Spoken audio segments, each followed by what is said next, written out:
Hello friends, I'm Shashank. I hope you all are doing well. So today we are going to discuss about Ohm's law. So what is Ohm's law? Ohm's law है क्या? चलो इसको detail में समझते हैं. पहले उसका definition हम लोग देख लेते हैं. Actually Ohm's law होता क्या है? So as I have written here, at constant temperature, the current flowing through a conductor is directly proportional to the potential difference across its ends. इसका मतलब क्या हुआ कि किसी भी कंडक्टर में या किसी भी सर्किट में जितना ज्यादा पोटेंशियल डिफरेंस होगा उतना ज्यादा करंट का फ्लो होगा. As simple as that. चलो ओम्स लॉ को हम लोग इसका जो मैथमेटिकल एक्सप्रेशन है उससे हम लोग समझते हैं.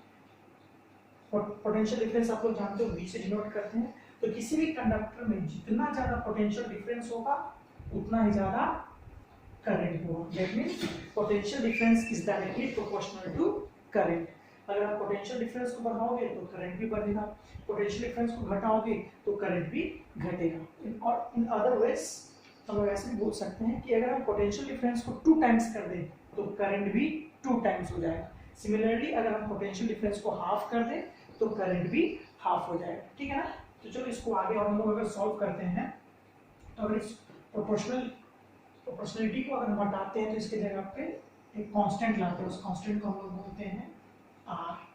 तो V equals to I R. ये बहुत ही इंपॉर्टेंट मैथमेटिकल एक्सप्रेशन है जो आगे आप लोग को बहुत सारे न्यूमेरिकल्स को सॉल्व करने में हेल्प करेगा. ठीक है ना. जहाँ पे ये R जो है वो है resistance. R equals I S T N resistance of a conductor. ठीक है. और V पोटेंशियल डिफरेंस है और I करंट है. तो ये प्रोपोर्शनलिटी को हटा के हम लोग कांस्टेंट को लाए यहाँ पे और ये कांस्टेंट क्या है? रेजिस्टेंस है. तो इस एक्सप्रेशन से आप ऐसे भी तो लिख सकते हो कि R equals to V by I. ये I इधर आ जाएगा इसके नीचे तो R इक्वल्स टू क्या आ गया? V upon I. तो और ये रेजिस्टेंस का जो वैल्यू है हमेशा क्या है? कांस्टेंट आएगा. किसी भी सर्किट में अगर आप पोटेंशियल डिफरेंस को करंट से डिवाइड करोगे तो हर केस में ना जो वैल्यू आएगा इसका वो हमेशा फिक्स आएगा, कांस्टेंट आएगा. ठीक है ना. रेजिस्टेंस. और आपको क्या याद रखना है इसमें कि ये जो रेजिस्टेंस है कंडक्टर का ये किस किस चीज पे डिपेंड करता है. तो ये एरिया ऑफ क्रॉस सेक्शन पे डिपेंड करता है, लेंथ ऑफ वायर पे डिपेंड करता है, टेम्परेचर पे डिपेंड करता है और material of the conductor. Conductor किस मटेरियल से बना है, कॉपर से बना है कि सिल्वर से बना है, ये सब चीज. ठीक है ना. तो आगे हम लोग और इसको सॉल्व करते हैं. अगर हम आगे इसको देखते हैं तो ओम्स लॉ का expression V equals to IR से अगर हम आगे सॉल्व करेंगे तो करंट इक्वल्स टू हम लोग इसको क्या लिख सकते हैं? I इक्वल्स टू लिख सकते हैं V अपॉन R. तो इस एक्सप्रेशन से हम लोग को क्या पता चल रहा है? यहाँ ध्यान से देखो. तो इस एक्सप्रेशन से हम लोग बोल सकते हैं कि जो करंट है वो डायरेक्टली प्रोपोर्शनल है पोटेंशियल डिफरेंस का. मतलब करंट को बढ़ाओगे पोटेंशियल डिफरेंस को बढ़ाओगे तो करंट भी बढ़ेगा, पोटेंशियल डिफरेंस को घटाओगे तो करंट भी घटेगा. ठीक है. दूसरे से हम लोग इसको क्या लिख सकते हैं इस एक्सप्रेशन से कि current is inversely proportional to resistance. देखो क्योंकि रेजिस्टेंस नीचे है तो ये इनवर्सली प्रोपोर्शनल है. इनवर्सली प्रोपोर्शनल का मतलब क्या होता है? अगर एक बढ़े तो दूसरा घटे, अगर एक इंक्रीज हो रहा है तो दूसरा डिक्रीज हो रहा है. ठीक है ना. तो यहाँ पे देख सकते हो कि करंट इनवर्सली प्रोपोर्शनल है रेजिस्टेंस का. What does it means? अगर इसका मतलब ये है कि अगर आप रेजिस्टेंस को बढ़ाते हो, रेजिस्टेंस को आप बढ़ा दो तो करंट का सप्लाई क्या हो जाएगा? कम हो जाएगा. और सिमिलरली अगर रेजिस्टेंस को कम कर दो तो करंट का सप्लाई बढ़ जाएगा. सिंपल है. रेजिस्टेंस मतलब क्या? ऑपोजिशन. जो ऑपोजिशन जो इलेक्ट्रॉन्स या सब एटॉमिक पार्टिकल्स लोग जो ऑपोजिशन प्रोवाइड करता है करंट को, उसी को हम लोग बोलते हैं क्या? रेजिस्टेंस. और अगर ऑपोजिशन ज्यादा होगा दैट मींस रेजिस्टेंस ज्यादा होगा तो करंट का सप्लाई क्या होगा? कम होगा ना. तो इससे भी आप समझ सकते हो. ठीक है. चलो यहाँ से हम इससे बहुत सारे एक्सप्रेशन हम लोग बना सकते हैं. दूसरा एक्सप्रेशन हम लोग यहाँ से ये भी लिख सकते हैं कि V upon I equals to R. जो R होता है, जो रेजिस्टेंस होता है वो इक्वल क्या होता है? V potential difference upon current. मतलब it is the ratio between potential difference and current. और ये R है रेजिस्टेंस. तो यहाँ से भी हम लोग बोल सकते हैं कि करंट इनवर्सली प्रोपोर्शनल है रेजिस्टेंस का. ठीक है ना. और पोटेंशियल डिफरेंस डायरेक्टली प्रोपोर्शनल है रेजिस्टेंस का. अगर पोटेंशियल डिफरेंस ज्यादा होगा तो रेजिस्टेंस भी ज्यादा होगा. और ये एक्सप्रेशन तो हम लोग अभी की है कि रेजिस्टेंस जो है इनवर्सली प्रोपोर्शनल है करंट. हम लोग देखते हैं क्या है. तो अकॉर्डिंग टू ओम्स को हम लोग क्या लिख सकते हैं, V equals to I R. देखो ध्यान से यहाँ से, तो R इक्वल्स टू क्या हो जाएगा रेजिस्टेंस, V अपॉन आई, ठीक है ना। तो यहाँ से हम रेजिस्टेंस जो है का ये हम एक नया इक्वेशन निकाल दिए, R equals to V upon I, the ratio of potential difference upon current. और व्हाट इज रेजिस्टेंस, रेजिस्टेंस का डेफिनेशन क्या है, ये है रेजिस्टेंस का definition, the property of a conductor due to which it oppose the flow of current through it. Resistance एक ऐसा property होता है किसी भी कंडक्टर का जो क्या करता है, इलेक्ट्रिक करंट को आने से रोकता है, ठीक है ना। The property of a conductor due to which it oppose the flow of current through it. किसी भी कंडक्टर का, हर कंडक्टर का एक प्रॉपर्टी होता है जो करंट को आने से रोकता है, उसी प्रॉपर्टी को हम लोग बोलते हैं रेजिस्टेंस, ठीक है ना। और ऐसा यूनिट होता है रेजिस्टेंस का ओम, ठीक है ना, जिसको हम लोग ओमेगा से डिनोट करते हैं, ठीक है। और यहाँ से एक इंपॉर्टेंट चीज निकलता है आपका 1 ओम, हम लोग इसको डिफाइन कर सकते हैं, बहुत इंपॉर्टेंट है। देखो क्या कि रेजिस्टेंस का ऐसा यूनिट क्या है, ओम है, तो ओम लिख दिया रेजिस्टेंस की जगह पे। देखो ध्यान से, पोटेंशियल डिफरेंस का ऐसा यूनिट क्या होता है, वोल्टेज, V लिख दिए। और करंट का ऐसा यूनिट क्या होता है, एम्पीयर। सबके कोफिशिएंट में 1 लगा दी, सबके पहले 1 लगा दी। अब यहाँ से हम लोग 1 ओम को डिफाइन कर सकते हैं, डिफाइन करते हैं व्हाट इज 1 ओम। तो 1 ओम को हम डिफाइन करते हैं, 1 ohm is the resistance of a conductor such that when a potential difference of 1 volt is applied across its end and a current of 1 ampere flows through it। इसका मतलब क्या हुआ, इसका मतलब हम लोग समझते हैं कि किसी भी कंडक्टर का रेजिस्टेंस 1 ohm कब होगा, जब उस कंडक्टर का पोटेंशियल डिफरेंस 1 वोल्ट हो, मतलब उस कंडक्टर पे पोटेंशियल डिफरेंस कितना अप्लाइड हो, 1 वोल्ट अप्लाइड हो, तो करंट भी 1 एम्पियर ही फ्लो होगा। चलो इसको एग्जांपल से हम लोग समझते हैं, ये मैंने बना के रखा पहले से ही, देख लो।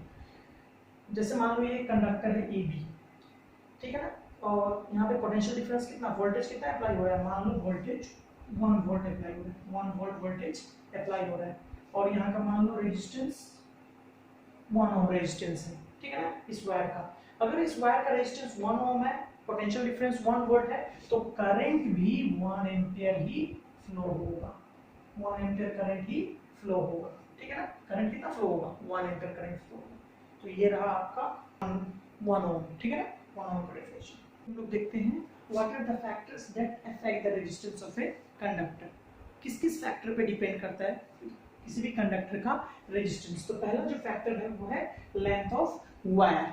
तो यहाँ पे समझो आप, जो रेजिस्टेंस होता है वो डायरेक्टली प्रोपोर्शनल होता है लेंथ ऑफ वायर का। मतलब अगर हम रेजिस्टेंस वायर का लेंथ को हम लोग बढ़ा देंगे तो रेजिस्टेंस भी बढ़ जाएगा, अगर वायर का लेंथ को आप छोटा कर दो तो रेजिस्टेंस भी कम जाएगा, डायरेक्टली प्रोपोर्शनल है, ठीक है ना।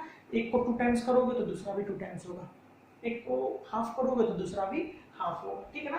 तो length of resistance is directly proportional to the length of wire. Length of wire को बढ़ाओ रेजिस्टेंस भी बढ़ जाएगा। आप खुद सोच सकते हो, ऐसे मान लो ये हमारा पहला वायर का लेंथ है, तो इस पे जो रेजिस्टेंस होगा, अगर मान लो इसका लेंथ को हम बढ़ा दिए, थोड़ा सा बड़ा कर दिए, तो रेजिस्टेंस डबल हो जाएगा ना, ऑपोजिशन फोर्स ज्यादा हो जाएगा, ज्यादा देर तक अपोज करेगा, इसीलिए रेजिस्टेंस भी क्या हो जाता है, लेंथ बढ़ने पे रेजिस्टेंस भी बढ़ जाता है। दूसरा चीज है area of cross section of conductor. अब एरिया ऑफ क्रॉस सेक्शन क्या होता है, या फिर आप बोल सकते हो thickness of wire. Area of cross section of conductor मतलब हो गया आपका थिकनेस ऑफ वायर। वायर का अगर आप थिकनेस बढ़ाते हो तो इसको भी देखो, resistance is inversely proportional to the area of cross section of wire। इसका मतलब क्या हुआ कि अगर आप वायर का थिकनेस को बढ़ाओगे, वायर का थिकनेस को बढ़ाओगे तो रेजिस्टेंस घटेगा, इनवर्सली प्रोपोर्शनल है। देखो अगर वायर का थिकनेस को घटाओगे तो रेजिस्टेंस बढ़ेगा, ठीक है ना। मतलब अगर पतला वायर है आपके पास तो उसका रेजिस्टेंस ज्यादा है, मोटा जैसे जैसे मोटा करते जाओगे उसका रेजिस्टेंस कम होते जाएगा, ठीक है ना। इसका नाम दे देते हैं इक्वेशन 1, इसका नाम देते हैं इक्वेशन 2। देखो nature of the material of the conductor, हाँ इस पे भी डिपेंड करता है, कोई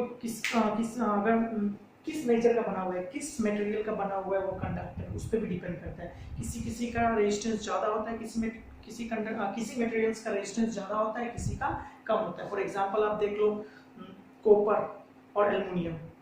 कॉपर का रेजिस्टेंस बहुत कम होता है एज कम्पेयर टू एल्युमिनियम, ठीक है। वैसे ही आप सिल्वर सबसे बेस्ट कंडक्टर होता है, मतलब सिल्वर का रेजिस्टेंस सबसे कम होगा, ठीक है ना। तो नेचर पे भी डिपेंड करता है। और लास्ट में है temperature of the conductor. Temperature of the conductor, temperature भी डायरेक्टली प्रोपोर्शनल होता है, टेम्परेचर भी डायरेक्टली प्रोपोर्शनल होता है रेजिस्टेंस का, टेम्परेचर भी डायरेक्टली प्रोपोर्शनल होता है रेजिस्टेंस का। इसका मतलब अगर आप किसी भी कंडक्टर का टेम्परेचर को बढ़ाओगे तो रेजिस्टेंस भी बढ़ेगा, टेम्परेचर को कम करोगे तो रेजिस्टेंस भी कम होगा। तो चलो यहाँ से हम लोग कुछ एक मैथमेटिकल एक्सप्रेशंस देखते हैं, नया चीज निकलेगा। देखो रेजिस्टेंस डायरेक्टली प्रोपोर्शनल है लेंथ ऑफ वायर का, और रेजिस्टेंस इनवर्सली प्रोपोर्शनल है एरिया ऑफ क्रॉस सेक्शन। तो from 1 and 2, from 1 and 2 what we can write है, हम लोग क्या लिख सकते हैं, देखो 1 और 2 से R directly proportional L upon A। Combining 1 and 2 हम क्या लिख सकते हैं, R L अपॉन A, ठीक है। अब देखो यहाँ से, अब जब इस हम प्रोपोर्शनलिटी को हटाते हैं तो इसके जगह पे एक कांस्टेंट डालते हैं जिसको हम लोग बोलते हैं रो, रो L बाई A, और इस रो को हम लोग बोलते हैं कांस्टेंट ऑफ प्रोपोर्शनलिटी। लिखा पे हम लोग लाए हैं, इसको हम लोग बोलते हैं स्पेसिफिक रेजिस्टेंस, और इसका नाम है रो RHO। इस सिंबल को हम लोग क्या बोलते हैं, रो RHO, ठीक है ना। तो यहाँ से आप देखो ध्यान से एक चीज, ठीक, यहाँ से इस ये रो को हम लोग बोलते हैं रेजिस्टिविटी, इस रो को हम लोग क्या बोलते हैं, रेजिस्टिविटी। और अगर आपको रेजिस्टिविटी निकालना हो तो इसको मतलब सॉल्व कर लेते हैं, R इक्वल्स टू क्या लिख सकते हैं, रो L बाई A, और यहाँ से इधर हम कर लेते हैं इसको,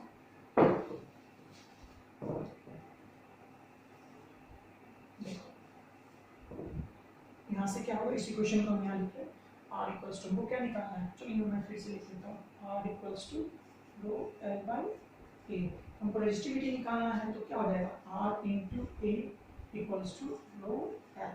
हमको रेजिस्टिविटी निकालना है तो L कहाँ जाएगा, नीचे आएगा, तो R A अपॉन L। यहाँ से हमारा रेजिस्टिविटी का एक इक्वेशन निकला, रेजिस्टिविटी का क्या इक्वेशन हमारे पास यहाँ निकला, R A अपॉन L, ठीक है। और इसको अगर हम इसका ऐसा यूनिट निकालना हो तो देखो रेजिस्टेंस का ऐसा यूनिट क्या होता है, ओम होता है, एरिया का ऐसा यूनिट क्या होता है, मीटर स्क्वायर होता है, और लेंथ का ऐसा यूनिट क्या होता है, मीटर होता है।